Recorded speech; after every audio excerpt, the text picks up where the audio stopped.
Hi, everyone. Just giving everyone a moment to join here.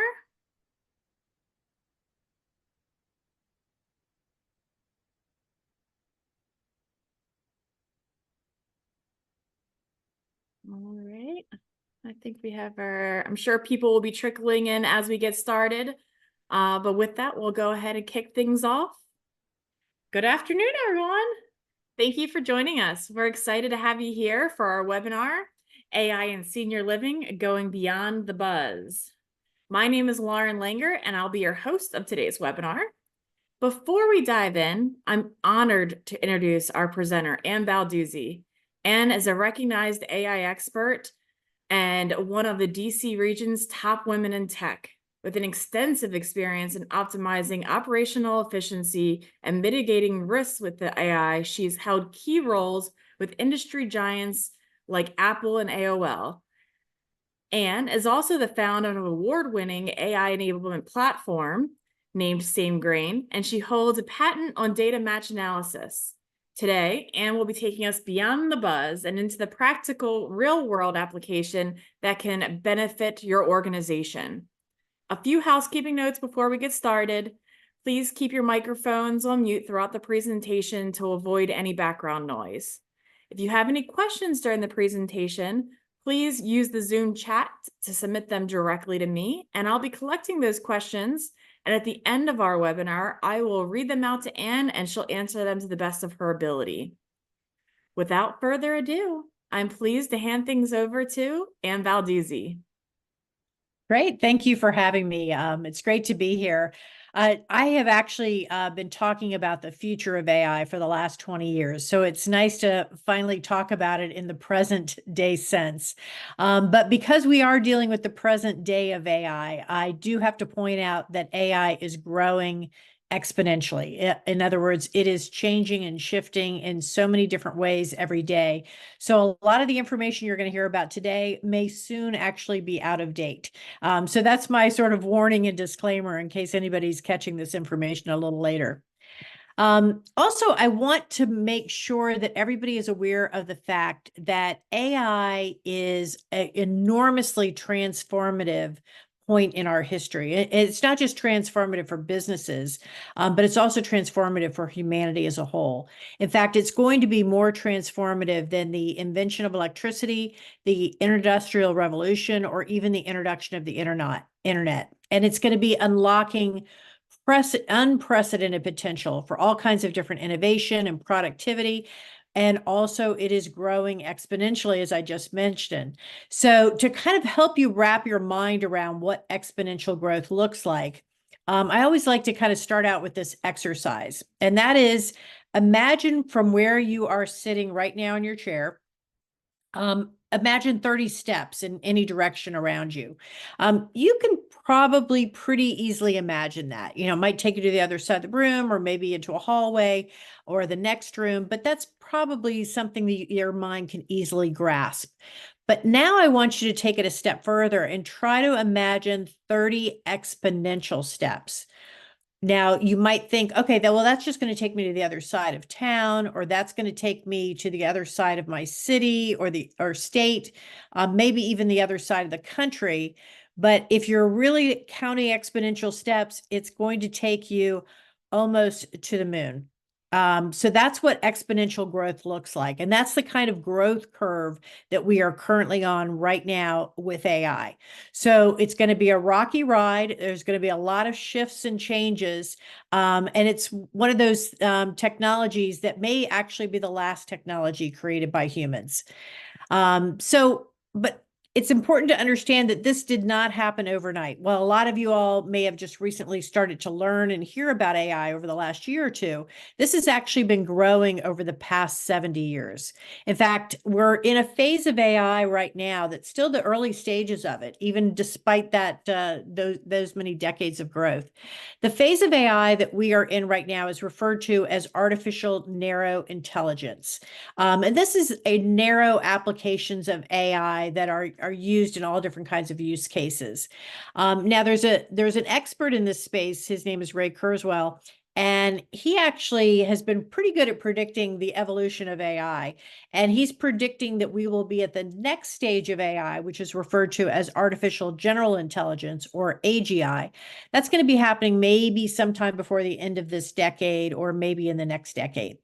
And the reason it's important to know this is because AGI is already, the buzz around AGI is already starting to bubble up. So you're going to hear terminology around AGI and maybe even hear different definitions of AGI. But it essentially means that's when the AI is equal to human intelligence. So in other words, you could actually have like a PhD level brain sitting next to you as part of your, work, and as part of your job, and be able to query that AI whenever you need to. And that's where things are headed right now. And then the final stage of AI, which, by the way, we may never get to, but it's the stage of AI that's often shown in movies and crazy kind of cinema things like the Terminator, and that's artificial superior intelligence. That's when the AI is smarter than humans and it knows it. This may never happen again, or it may happen many, many years from now. There's a lot of different people guessing about it, but it doesn't necessarily mean that that's a dystopian future. In fact, it could be, and a growing number of researchers are now imagining it to be a very utopian future, where we have an amazing amount of productivity. And so this is really where all the diseases are cured, global warming is solved, and much more. So that's kind of the way I like to envision the future of AI. But the reason I bring this up is because a lot of your employees or staff members, when they hear the word AI, they're only thinking of the Terminator movie or those, other, kind of dystopian future kind of visions. And it's important for them to really understand that we are nowhere near that stage of AI, and that the way in which AI works today is very much designed to help them be more productive. Now, looking back on the 70 years of AI's growth, it actually got started in 1950, and it's been slowly growing. And that first several decades of growth were really limited by computational power. It was limited by an enormous lack of data, limited by algorithms that simply were not that sophisticated, and also limited by funding because, the typical type of venture capital that funds these types of initiatives just wasn't that excited by it. They weren't seeing anything that was that earth shattering. And there's actually kind of an interesting tale of AI. In 1988, Apple put together their vision of AI. And it was called, at least at the time, Apple Knowledge Navigator. And if you go on YouTube and search Apple Knowledge Navigator, you'll see an old grainy video with a talking kind of a talking avatar on a laptop or something similar to an iPad even. And we're actually not far from that today. That's actually where AI is really close to being in just the near future. So the fact that, we were able to create that vision for AI way back then is really interesting to see how AI has actually played out over all these years. And then there was an era from roughly 1999 to 2017 where all the researchers were spending time classifying and tagging data. This was sort of a movement towards deep learning. And there were still some fractured efforts going on in all different directions. But the way that researchers really tried to use AI back in this era was to have the AI actually play humans in games like chess, or in the case of IBM's Watson, it played the top Jeopardy players and beat them. And then there was a game called Go, and many of you may not be familiar with this game, but it is actually the longest continuously played game in human history. It's been played for 2,500 years. And it's a very complex game because there are more moves in the game than there are atoms in the observable universe. So highly complex, but Google's DeepMind, which actually was just DeepMind back in 2017, they went out and tried to determine if they could beat the #1 Go player on the planet. And what they did is they trained the AI to learn how to play the game. And then sure enough, after lots of different programming and twists and turns along the way, they basically built the best Go player on the planet. And not only did it beat a human in the game of Go, but it also created moves in the game. In other words, ways in which to play the game that no human had ever thought of before in the history of playing that game. So that really opened people's minds up. They kind of started to think, gee, with given this history or given this capability of AI, it's actually thinking more outside the box than even humans can think outside the box. It's creating new ways in which to view problems. And that opened up a new way in which we began to appreciate the use cases for AI. And by the way, AlphaGo Zero was when they stripped out all the learning and programming from AlphaGo and just gave it the rules of the game and told it to play itself. And within a few weeks, without any intervention from the researchers, it built itself up to having the same capabilities as what it took researchers years to build. So that was sort of the AI learning on it from its own training. And by the way, great Netflix documentary if you ever want to hear more about that story. But it's a really fascinating evolution in the era of AI because it opened the door for a lot more evolution in this process. And then if you look at the more recent time frame, this is the era of generative AI and large language models. And by the way, DeepMind also went off and solved a very long-standing problem, which was called the protein folding problem. There was even a competition, for the first person to be able to crack the code and solve the protein folding problem. And sure enough, DeepMind took their same, researchers and went ahead and built an AI that could crack that code. And by cracking that code, it's opened up an entirely new area of computational biology. We have the new medicines that are being created as a result of this, new vaccines, all kinds of cures for diseases will be created as a result of solving the protein folding problem. And that's just one way in which the AI has been evolving in these last few years. And right now we're in a stage of AI that is referred to as sort of the large language model explosion stage. And that's the year that we're in right now. And so what's been happening, if you think about all of this historical efforts of moving AI along in its trajectory, we are now at a point where everything is being built around text prompts. So when working with these large language models, you type in text and it gives you text, like a report, a press release, a poem, pretty much anything you ask it to do, it can create. But you can also put in a text prompt and have it create programming code. You can put in a prompt and have it create an image, a video, a music, audio, music, translations, robot instructions, and the list goes on and on and on.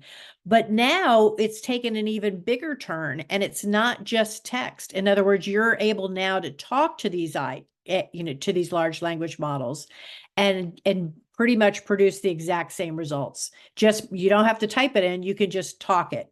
So instead of graphic user interfaces, you're going to hear more about language user interfaces because we're going to be working a lot with these large language models just through our own voice and conversation. And to give you this is an image, by the way, of Chihuahua dogs and blueberry muffins, if you can't see it. As humans, we can easily recognize what's a blueberry dog and what's a muffin or what's a Chihuahua. But an AI can't easily recognize that. At least if it's seeing these images for the first time, it wouldn't know what to do. So these images had to be classified. So in other words, the AI had to view thousands of images of Chihuahua dogs and thousands of images of blueberry muffins so that it could learn what the difference is. And it's learning, and this is how all the image efforts in the AI evolution of AI were actually trained in these exact same ways, just training it with lots of existing images. And a lot of those existing images, by the way, came off our own phones and devices as we've been taking photographs over the last several decades with, our smartphones. So this is all really has helped push AI along. And now I can go to one of the large language models that generates images like DALL-E 3, and I can type in, hey, create an image of a Chihuahua dog blueberry muffin, and it will creatively do that. In fact, it will create dozens upon dozens of images, and I get to pick which one I like best. I can even now take that image and have that dog talk. I can even take that image and have that dog walk around in a video. all through a text prompt, or even now an audio prompt can work as well. So this is the direction and movement in which AI has been rapidly advancing in over the last few years. And this, as a result, prompt engineering has now become very important. So what you type in to give directions to the AI is one of the most important elements of how you work with this technology. And we have basically, there are hundreds of large language models. I'm just highlighting kind of the top 4 right here. But just know that there are many others out there, and we don't have time today to cover all of them. So I just went ahead and plucked out sort of the more popular ones. And you might be familiar with GPT 4.0. That's a free version of ChatGPT. It was created by a company named OpenAI, and it is what we call multimodal. So in other words, you can not just, communicate with it via text or a text prompt, but you can also have conversations with it. In fact, I recently was in a senior living facility where I had a lot of seniors standing around me because I had the chatbot version of ChatGPT, and we were having conversations back and forth with that device or with that program. But we're also seeing it soon to be introduced will be image functions as well. So you'll be able to actually turn the camera on your smartphone and be able to show it an object, and it will be able to recognize and talk about that object. Maybe it can give you instructions on how to use that object or how to fix that object. And then the next large language model that I like to always bring up is Claude 3.5 Sonnet. This too is free.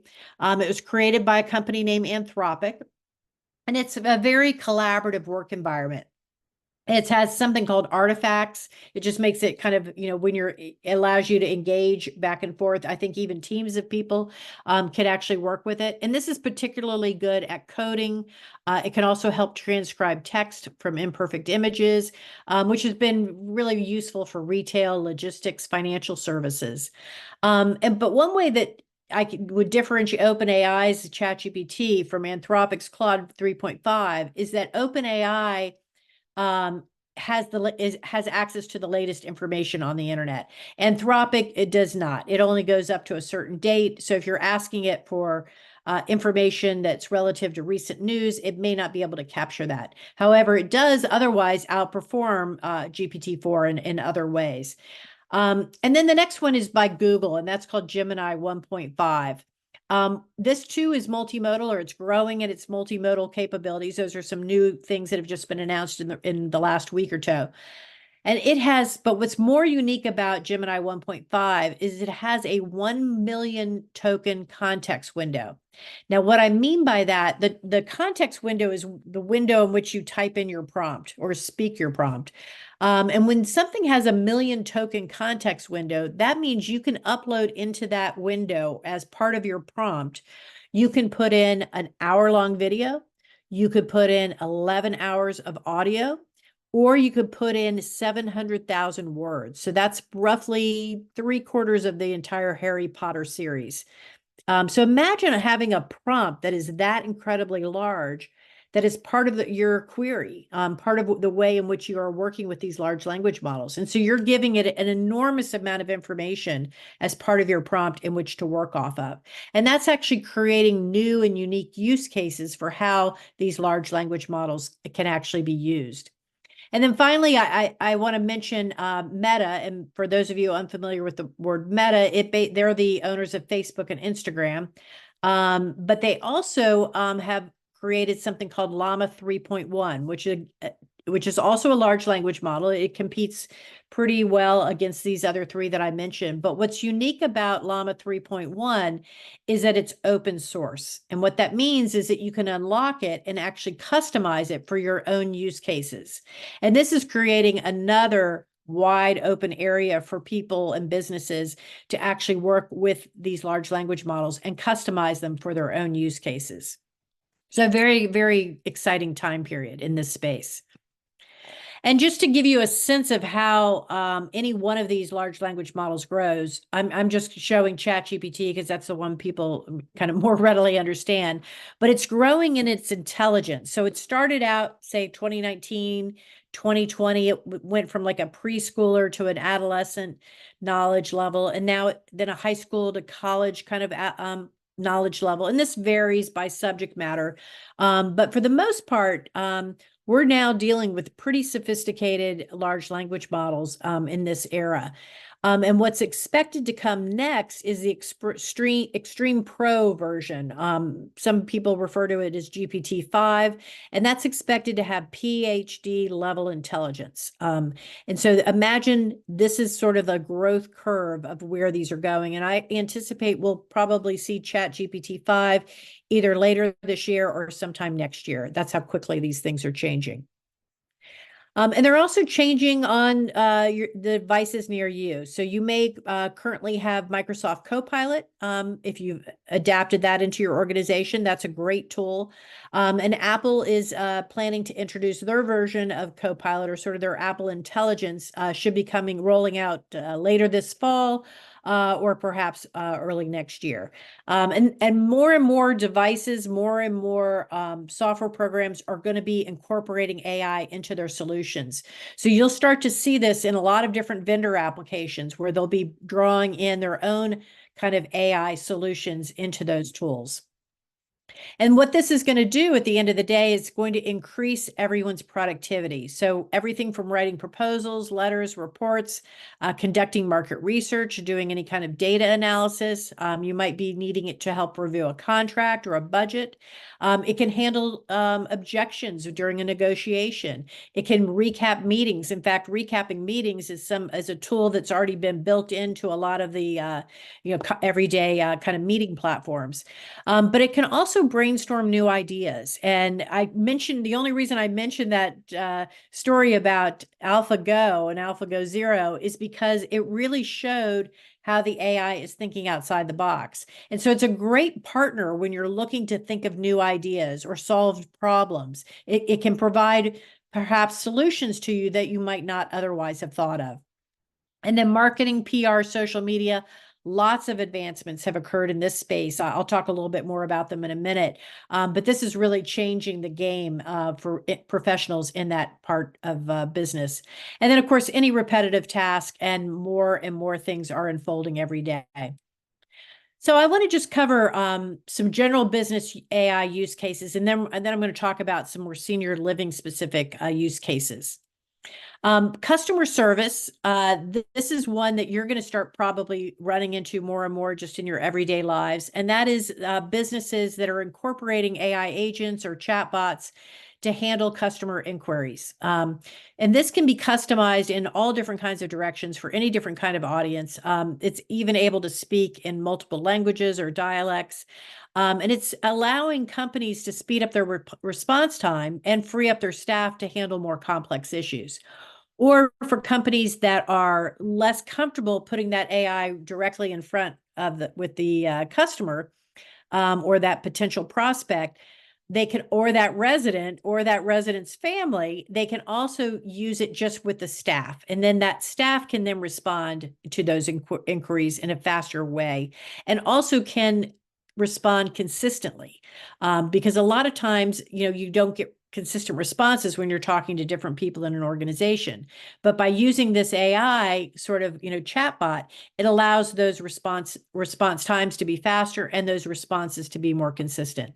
And by the way, this is trained entirely off of your own data, your own website, or any other content that you select and choose to train and customize the types of responses that you want to a chatbot like this to return to your audience.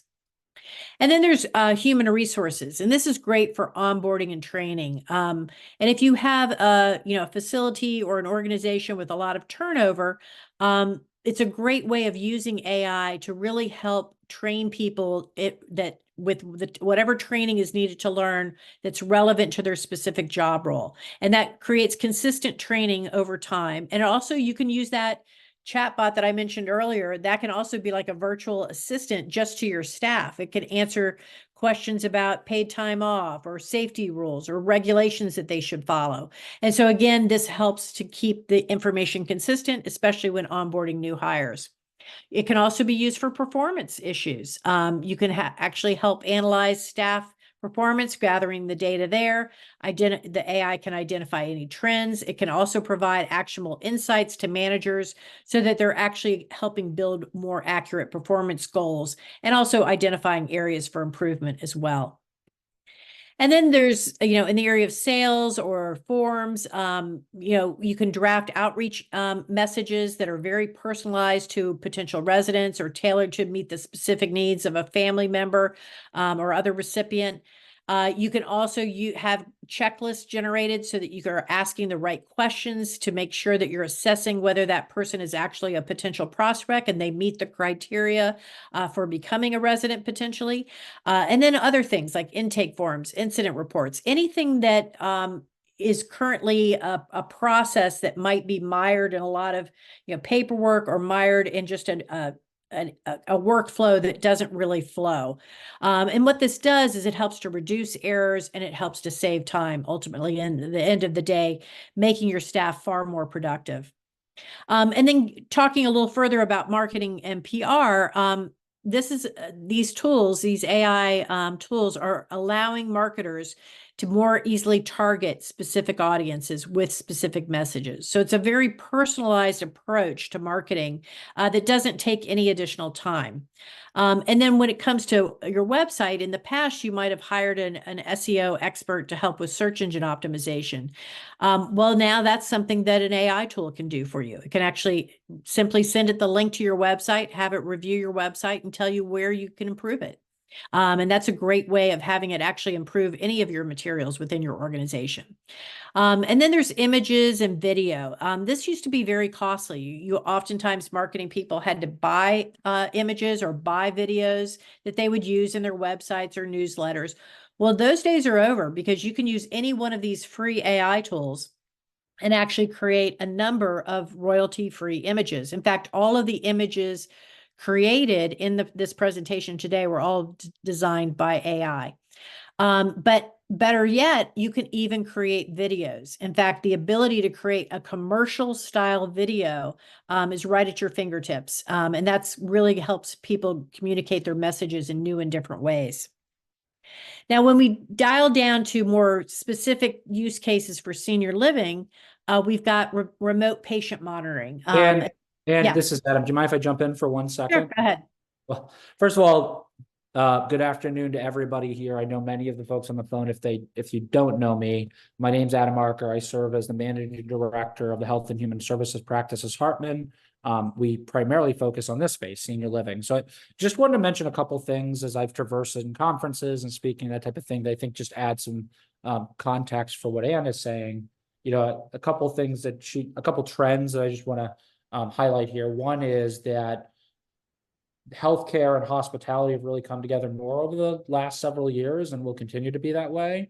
And part of that is really personalization and curation of content, curation of information for our residents and our families. In many cases, that if you're a CCRC, that might mean something. If you're a skilled nursing facility, that's something else. But in reality, they're looking for that type of personalization. The consumers are looking for that type of personalization, whether you talk about the families or even the residents themselves. And so I want you to everybody in the room to think about that theme, because where AI can add a lot of value is really pulling information together to customize something without the type of work it has historically taken to do so. The other thing I just want to point out is certainly, although it is getting better, we still have a significant gap in staff. That all statistics say that will continue at least for the next 10 years. So looking at different ways to be more efficient, as Ann's about to talk about in senior living and has talked about in general, is critical. And so I want you to think too about folks working towards, I always use the term top of their license, whether that's a CNA, that's a nurse, an LPN, RN, or DON, whatever that looks like to you, that they can continue to work up their license and automate key tasks that may be less impactful but are necessary evils. So I just want to layer that on, because there's 100 use cases, thousands of use cases, as Ann's painting, but the couple that really germane in senior living is really, how do we provide better hospitality and service to our residents, and how do we continue to recruit, retain, and augment staffing? And back to you. Great, thank you. Yeah, and I personally have had both my parents in senior living facilities for many years, so I'm pretty familiar from the family member perspective in this space, and really am encouraged and looking forward to these enhancements actually being developed, because we need as much information, especially remote patient monitoring, being able to really identify changes in a patient, and diagnosing any clinical issues early. Is really going to be helpful for both that patient as well as the family member. And then personalized care and engagement, keeping those, resident updates to family members. That's what we hunger for, that kind of information. And having wellness programs that are tailored to the individual resident, to what their needs are, what their diagnosis might be, curating any kind of health recommendations along the way. And all of this creates data for you all as organizations, and data that you can further develop these tools from. And then, of course, at the end of the day, it's all about employee satisfaction. You want to make sure that, you're taking the time to really best understand the burden of the activities that your current staff may be undergoing, and how you can actually ease that burden through using some of these tools, and giving those employees actually more time to focus on the caregiving versus more time on the data entry.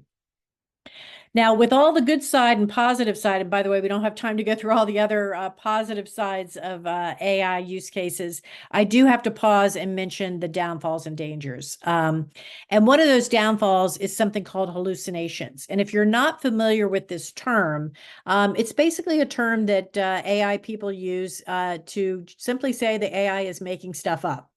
And this often happens when the prompt is maybe not properly crafted. For example, if I were to say, hey, give me a list of the top 5, senior living facilities in, West Virginia, if it can only come up with 3, it's going to make up the other 2. So you have to keep that in mind, that people using these kind of large language models need to make sure that their prompts are not generating hallucinations. And then you also have to be a critical thinker to recognize when a hallucination might be happening. And so one of the ways in which you can combat this problem is to simply ask the large language model to cite its references. And more large language models, by the way, are starting to include that in their results. But you got to click on those references just to make sure that it's a real reference, it's citing a real report or something to that nature, so that you know that the hallucination is not something that's just been completely fabricated. Now, my hope is that this is a very short-lived problem. I've actually seen, in my years of working with large language models, I've actually seen this problem improve dramatically. And so my hope is that, sometime in the next year or two, that this will be less and less of a problem over time. And then the next problem is biased responses. And this comes from the data itself. Oftentimes, the AI was trained on biased data. And now more and more of the large language models are really working hard to dial that bias down and to spot it and fix it on the spot. And that will take a few more years to really get that in check. But you can try to mitigate that by also making sure that you work with a well-written prompt that is going to mitigate those biased responses.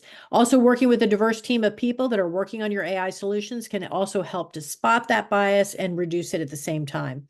And keep in mind that as you're working with these large language models, if organization is building an AI solution and you're working that solution off of a biased data set, or you're bringing data together in ways that might help generate bias, you have to be cognizant of that as well.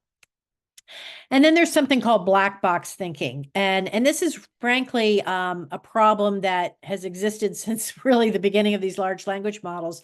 And it's not a physical black box. It's just a term that's being used to say that the way in which the AI generated the answer is so complex that humans can't even understand it.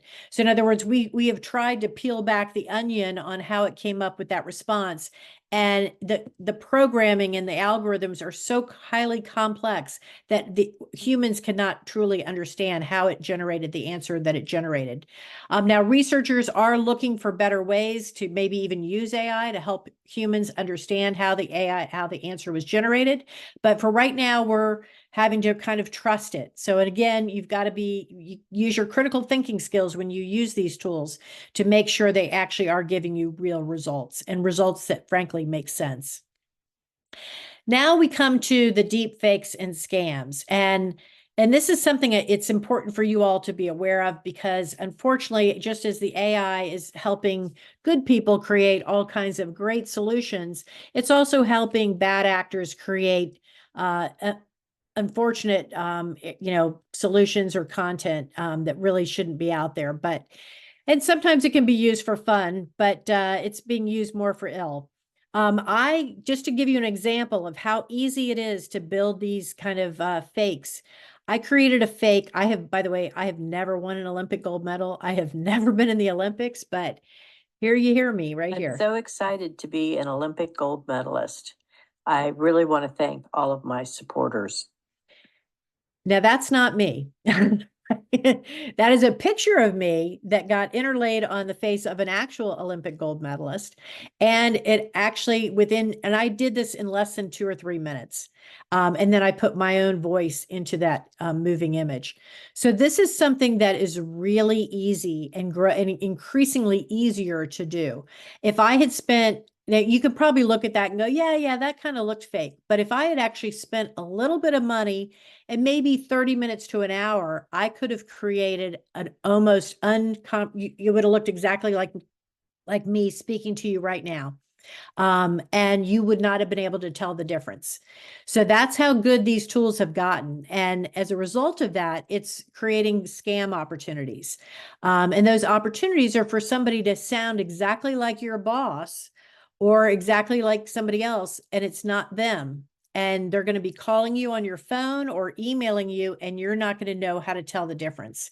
So this is something to be aware of. And this is sort of growing increasingly worse as a result of things like Fraud GPT that are on the dark web, that are actually helping the bad actors create better malware, better spear phishing attempts, and better, identifying vulnerable websites. They will always try to target the weakest link in an organization, and that's often just the everyday employee. So it's really critical that your staff be trained and retrained as these tools evolve. Especially when you're dealing around anyone who works with financial transactions. We have already heard stories of vendors that have been hacked, and unknowingly hacked, by the way. They don't even know they've been hacked. And that they will then send to a client an email that says, oh yeah, here's our new routing number for our new banking, that we want you to send all your payments to this routing number now. Well, that might look perfectly normal to somebody because the email is coming directly from the vendor, but in fact, that vendor has been hacked, and that is not an actual email from that vendor. And now you're sending your hard-earned money to, some, spammer or scammer out there.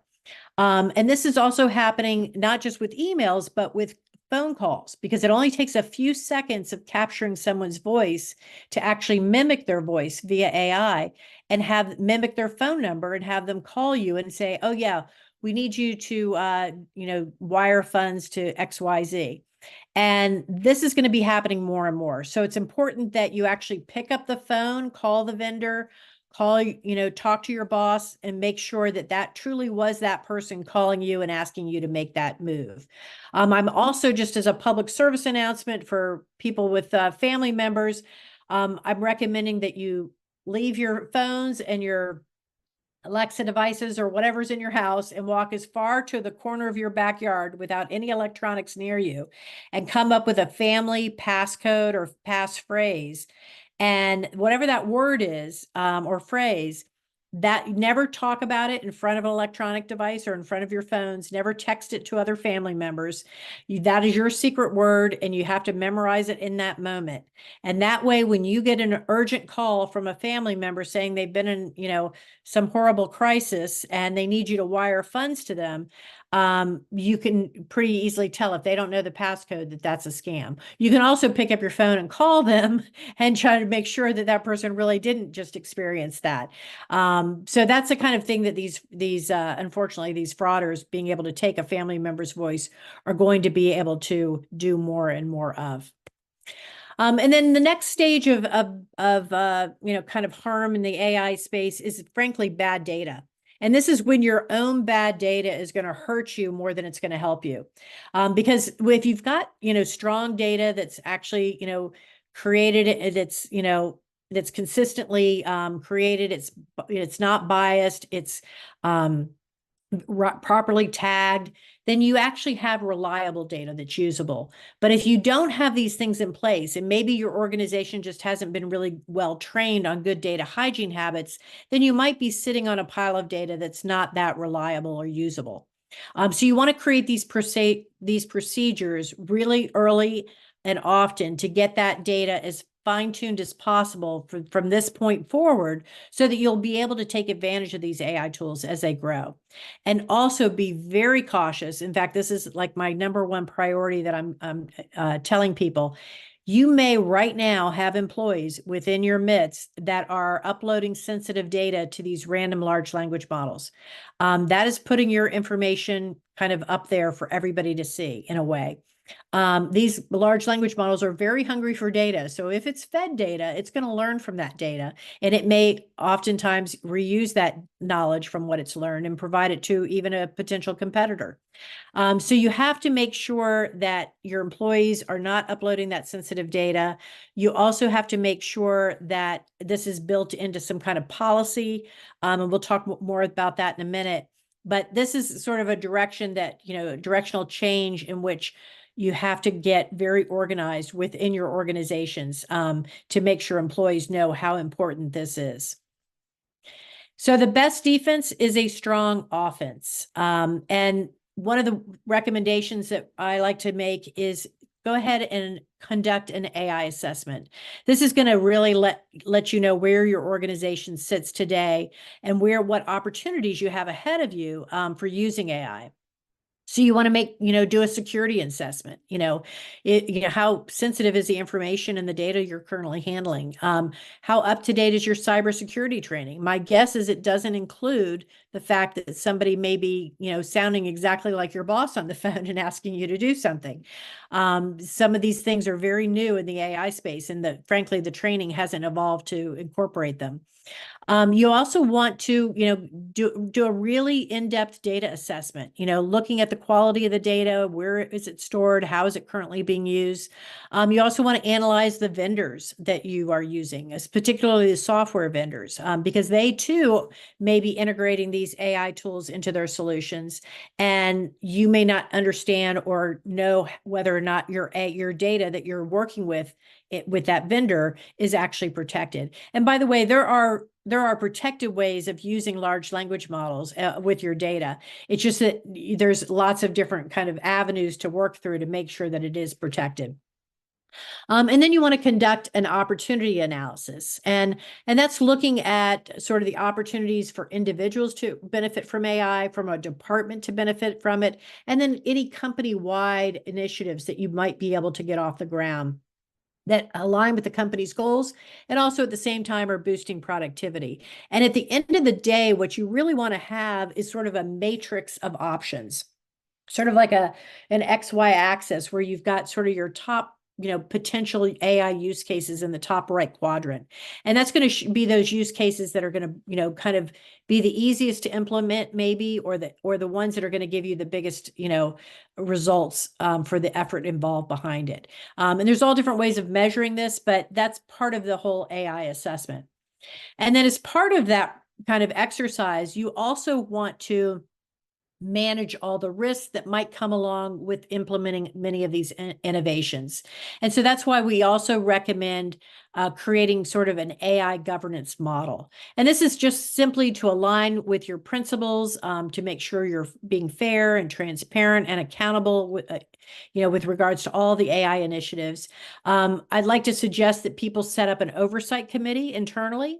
And this is typically a multidisciplinary team that's going to oversee these AI projects as they evolve to make sure they're staying on course and that they're really upholding the ethics within the organization. And they're also going to be looking to make sure that it's, that you're doing regular audits of the AI system so that the bias and fairness is, taken into account and is also mitigated along the way. And then you want to, in addition to the transparency and making people aware of, the AI, what its benefits are, what limitations might be there, you also have to be, this is a model that needs to continually be improved and looked at, updated, because AI, frankly, is evolving at such a fast pace that this is not like a checkbox that you can check off and go, yeah, we did all this, we're done with on the AI front. Unfortunately, AI is evolving at such a rapid pace and speed that these documents or these, assessments need to be an ongoing activity. And ultimately, at the end of the day, you want to wind up with an AI roadmap, and ideally a roadmap that has secured executive support. And the reason I say you want a top-down approach is because you might have employees right now that are playing around with these, AI tools, and they might be building solutions for themselves or even for their departments with them, but they really don't have executive sign-off on that initiative. And you want these initiatives to kind of dovetail together and to have sort of an reaching, side to them so that everything's nicely tucked in, as far as the future evolution of these AI tools go. So it's important to take a top-down approach and define clear objectives, making sure that everything you're doing is aligning with your business goals, making sure that you're also selecting the right use cases that have significant value for your organization and can easily be implemented, or at least have a clear path to implementation. And then you want to, again, ensure that data quality. You've heard me say that a lot, because that's an important aspect of any kind of AI initiative. But I also want to recommend building a skilled team, because you're going to eventually, at the end of the day, you're going to need cyber experts, data experts, AI experts, and also people who understand solutions like Copilot, if Copilot is an option for your organization. And the reason I say this is, in fact, if you don't have this at your fingertips, and by the way, these are really hard skill sets to kind of bring together, then it's probably best to outsource that to an organization that does have all of those areas of expertise, because that's part of the comprehensive planning that you're going to need as part of that roadmap. And then at the end of the day, once you've figured out what projects you want to move forward with, I highly recommend you start with a pilot of that project. Don't launch anything out to the public just yet. Pilot it first. And then as it, if it proves to be successful, you can slowly scale that to be more and more effective and scale it eventually out to your customer base. And also along the way, we kind of, you don't want to be in pilot purgatory where you get a lot of different projects off the ground, but nothing ever really sees the light of day. We've seen some companies go through that kind of process, and it really doesn't get you very far. But finally, just to wrap up, I want to make sure that everybody understands that we are all learning in this environment. This is going to be everybody in business, everybody, frankly, across humanity is going to be learning in this new age of AI. So feel free to experiment, try the different free versions or free tokens or free trials, just so you can play around with the different tools and see which ones best fit your needs. Also test and experiment with different prompts so that you can see, maybe you see what a hallucination looks like or see what bias looks like, and then try different prompts that might help to mitigate that.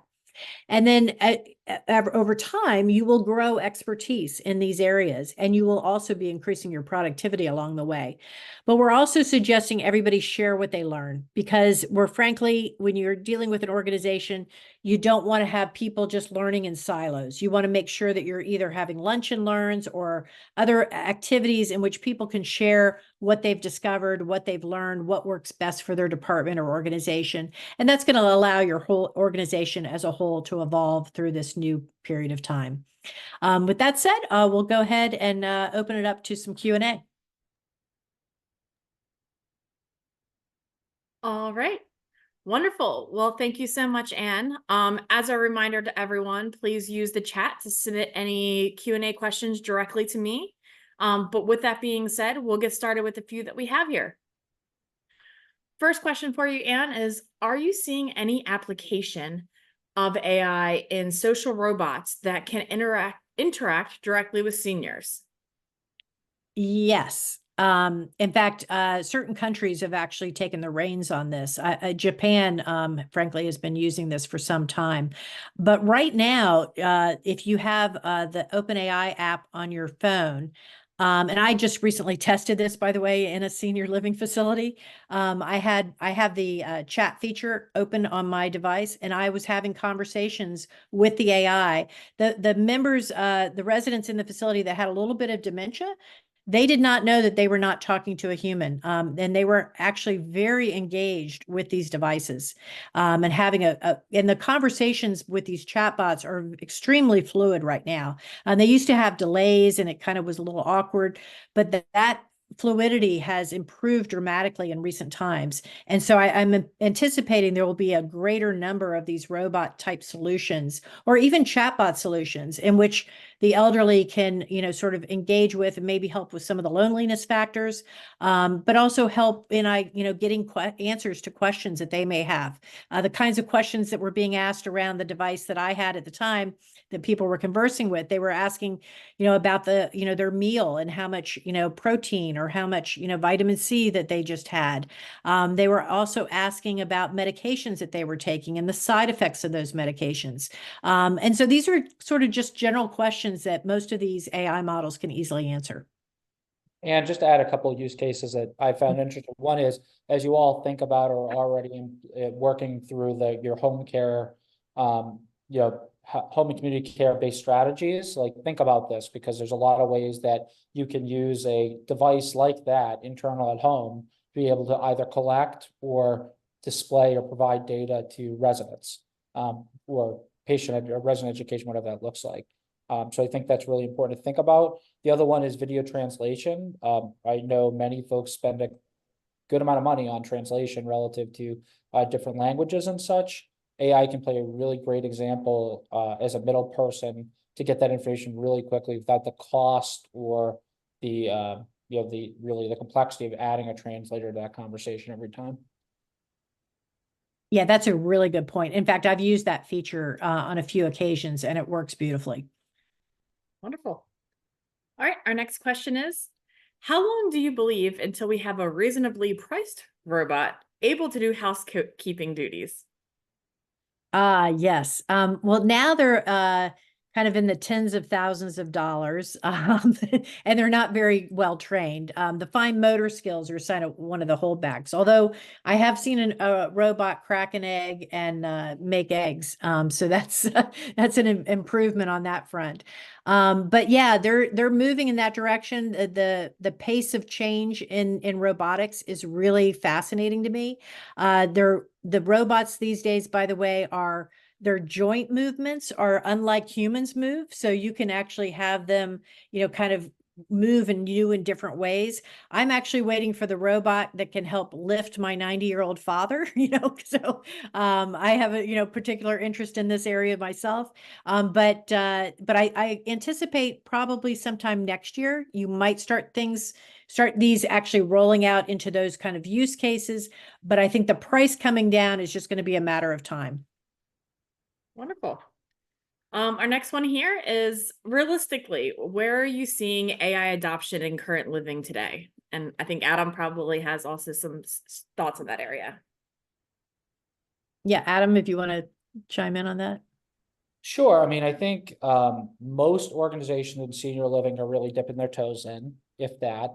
The one thing I do want to say is just highlighting what Ann said around assessing what the use cases are. What I would avoid is going out to a leading age conference or whatever conference you might go to, and a really good salesperson tells you, hey, we're going to change your life and here's a use case. The question I would ask is more around, okay, what are current use cases that are painful today within our organization, and how could we change those? Secondary to that is, it's not just AI, it's the business process, the communication, all those things that Ann was mentioning that also need to be adapted. So, a couple are really, AP automation is a very simple one that's been around for a good period of time, in terms of some of the AI work, very basic AI work. There's a lot of HR focuses right now. I would say less clinical focuses, and I'll tell you why, that you already know, which is senior living. Healthcare is not a very innovative sector, neither is senior living. That's because, you know, if you're manufacturing something, you have a defect. You have a defect, not great. You know, we're killing people if we deliver the wrong medication. So there's definitely more of a risk, hesitation on taking too much risk in the clinical space. So I would encourage you to think about things like, how do you communicate with potential hires? Staff members and communication's a great one. So HR focuses, finance focuses, administrative focuses. One that I heard recently that I found really interesting is auditing focuses. Think about all the information, especially for a larger LPC, that you're taking on a ton of information concurrently. Well, how much manual auditing is going in there and how much can you automate that? So I think it's in the first phase in my mind is probably ancillary. And then any AI you're probably gonna use is built in through a vendor, with, you know, the PCCs of the world who use AI in some capacity. And then over time that will build in more into the clinical area. I just think there's gonna be a lot more resistance, both in terms of general change management and risk relative to that specific area. But we are seeing people dipping their toes in now. I mean, you think about robotics, they've been for, I don't know, Ann, 10, 15 years doing robotic surgeries at a fairly high success rate. So that's already in different areas within healthcare that's not made it to senior living yet. Yeah, and just getting back to the patient level, I'm seeing, I work with a lot of technology startups, and I'm seeing a number of new products kind of coming out into the senior space. One of them is a fall detection device, and I actually have heard of some facilities that are actually testing these devices. And that's really kind of using cameras. Sometimes it's cameras just the way you would imagine a camera being used. And sometimes it's like for privacy reasons, it's only taking sort of your heat signature. So it's truly not seeing you except for your heat signature, but it's able to detect your walking gait. And if your gait is changing, that might be a sign that you might be a fall risk, or if your behavior patterns are changing. And being able to have an AI spot those changes in behavior can then alert the staff to know that something, you know, to expect something coming, or to look in on that patient. Yeah, the other thing that's been really interesting as we talk about curation and customization is, think about in your organization how much data is being compiled by a resident. You're trying to compile of a resident every day. You know, there's clinical data, that's all kind of, you know, mental health data, all those types of things. And so AI has a capability really to curate that information into something that's valuable without as much presence.